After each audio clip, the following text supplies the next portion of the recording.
There's this part in the Odyssey where Odysseus goes down to Hades, where the dead live. Ooh, scary. And he goes down to get some advice on his trip home to Ithaca.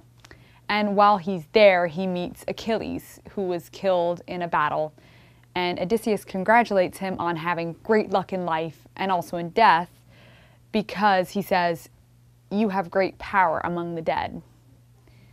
Okay, and then Achilles responds, "Odysseus, you must not comfort me for death.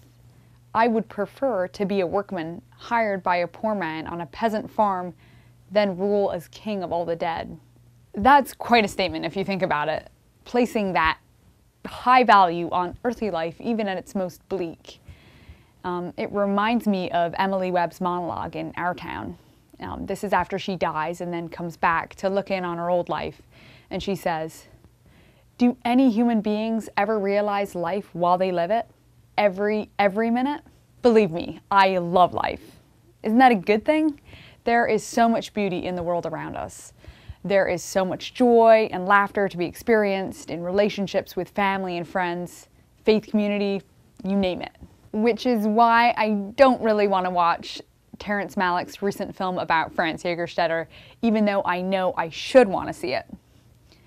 I have heard parts from his letters to his wife. If you don't know about him, this was a man who decided to take a stand of conscience, refusing to take an oath of loyalty to Adolf Hitler and fight in his wars, conscious of the fact that he would be killed for it and lose his home, his wife, his children, all of which he loved deeply. And he did it without any support, not even from his wife.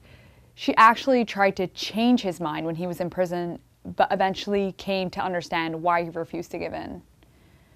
Why he refused to give in was because there was something more important to him than life.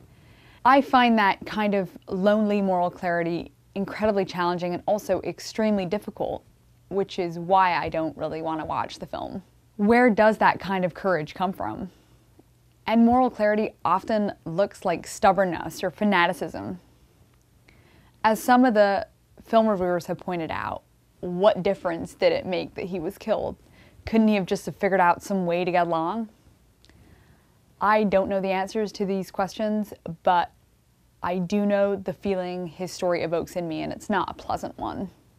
It's more of like a shocking challenge. I think I personally am quick to give glib answers, about why I believe, about what I believe, and my faith commitments. But when you actually see what the cost is, it's kind of breathtaking. So I'd love to hear anyone's thoughts on this, or if you've seen the film and how it's affected you.